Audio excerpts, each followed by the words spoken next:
Channel Kokkalis magic world. ভিডিওটা দেখেই তোমরা বুঝতে পেরে গেছো এটা কাশ্মীর ট্যুর ব্লগের সেকেন্ড ভিডিও।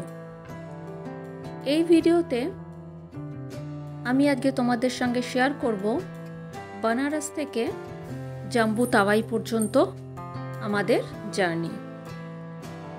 আমরা বানারস থেকে বেগমপুরা এক্সপ্রেস ধরেছিলাম 12টা 40-এ, আর আমাদের টাইমিং ছিল জম্বু তাওয়াইয়ে পৌঁছানোর 10টা 50-এ। কিন্তু ট্রেনটা গরুর গাড়ির থেকেও বেশি টিকিট করে চলার জন্য আমরা পরের দিন পৌঁছাই প্রায় 12:30টার দিকে। এই এতক্ষণের জার্নিটায় আমরা কি করেছি সবই তোমাদের সঙ্গে শেয়ার করব। তবে হ্যাঁ, তোমাদের সঙ্গে আরও একটা জিনিস শেয়ার করব যে আমরা কেন বানারস স্টেশনে বাইরে বেরিয়েছিলাম। কারণ আমি বাড়ি থেকে বেরোনোর সময় আমার ফোনের চার্জারটাই ভরতে ভুলে গেছিলাম।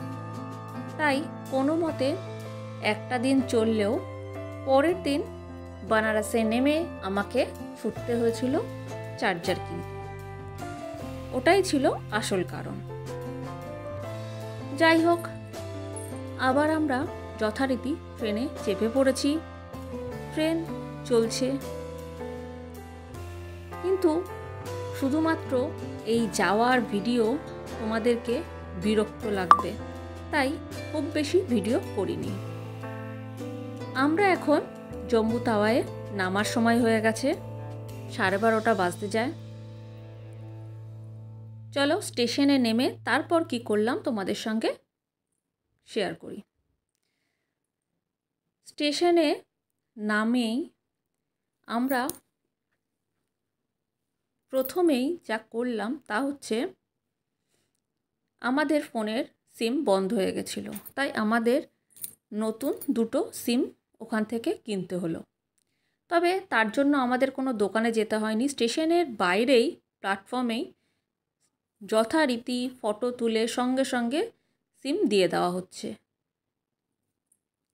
যাই হোক, সিম কিনে রিচার্জ করে তারপরে আমরা ফোন লাগালাম আমাদের এখান থেকেই বুক করা গাড়ির ড্রাইভারকে। সে যথারীতি গাড়ি নিয়ে চলে এসেছিল। আমাদের এখন জম্বু তাওয়াই থেকে শ্রীনগর অবধি যেতে হবে, আর সেটার রাস্তা প্রায় 9 ঘন্টা। বুঝতেই পারছো, এই 2-3 দিনের রেল জার্নি, তারপরে আবার এই 9 ঘন্টার জার্নি, হোটেল পৌঁছানো অনেক দেরি। তাই জন্যে ভাবলাম দুপুরের লাঞ্চটা সেরে তারপরেই আমরা আবার গাড়িতে উঠব। দুপুরের লাঞ্চের জন্য একটা রেস্টুরেন্টে ঢুকে পড়লাম। সেখানে বাইরেও বসার জায়গা ছিল, ভেতরেও প্রচুর জায়গা ছিল। প্রথমে বাইরে বসলেও পরে চলে আসি ভেতরে। ওখানে এসে ডাল মাখনি, পনির বাটার মশলা, বাটার নান, স্যালাড সব কিছু দিয়ে বেশ ভালো করেই ভুরিভোজটা হয়ে গেল। কারণ অনেক দিন ট্রেনের খাবার খেয়ে খেয়ে বিরক্ত হয়ে গেছিলাম। তবু আমরা ঘর থেকে বেরোনোর সময় কিছু খাবার নিয়ে এসেছিলাম, সেগুলো চলেছে। যাই হোক, খুব ভালোই ছিল খাবার দাবারগুলো, এবং সমস্ত ভেজ ছিল। কারণ কাশ্মীর ট্যুরে বুঝতেই পারছো খাওয়া দাওয়ায় প্রচণ্ড অসুবিধা। তাই আর সব থেকে বেশি কষ্ট ছিল আমার যে আমাকে এই খাওয়া দাওয়ার পর আরও 9 ঘন্টা আমাকে এখন গাড়িতে জার্নি করতে হবে। কারণ গাড়িতে উঠলেই আমার শরীর খারাপ করে। তবুও জানি না কিভাবে আমি এখানে পৌঁছে গেছি। গোটা রাস্তাটার ভিডিও করলে সত্যি ভিডিওটা অনেক বড় হয়ে যেত, তাই খুব একটা ভিডিও করিনি। এই টানেলটা হচ্ছে সব থেকে লম্বা টানেল।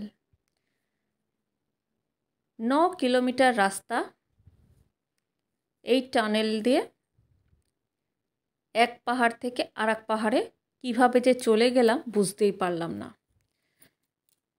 এই টানেলটা কিছুদিন আগেই উদ্বোধন হয়েছে, তাই আমাদের যাত্রাপথটা হয়তো একটু সহজ হয়েছে, না হলে আরও কঠিন হতে পারত। পথ যেন শেষই হয় না। পাহাড়ি রাস্তার গায়ে গায়ে ছোট ছোট বাড়ি, দোকানপাট সবই রয়েছে, দেখতে অপূর্ব সুন্দর।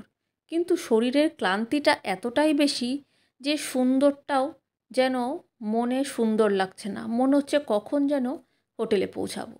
সূর্য প্রায় অস্ত চলে গেছে, তখনও আমাদের রাস্তা শেষ হয়নি। হোটেল পৌঁছাতে পৌঁছাতে প্রায় রাত 9টা বেজে গেছিলো, তাই রাতে আর হোটেলের ভিডিও করিনি। কোনো মতে কিছু খাবার দাবার করে খেয়ে ঘুমিয়ে পড়েছি। এই ভিডিওতে এই পর্যন্তই। দেখা হবে আবার নেক্সট ভিডিওতে। Bye bye friends.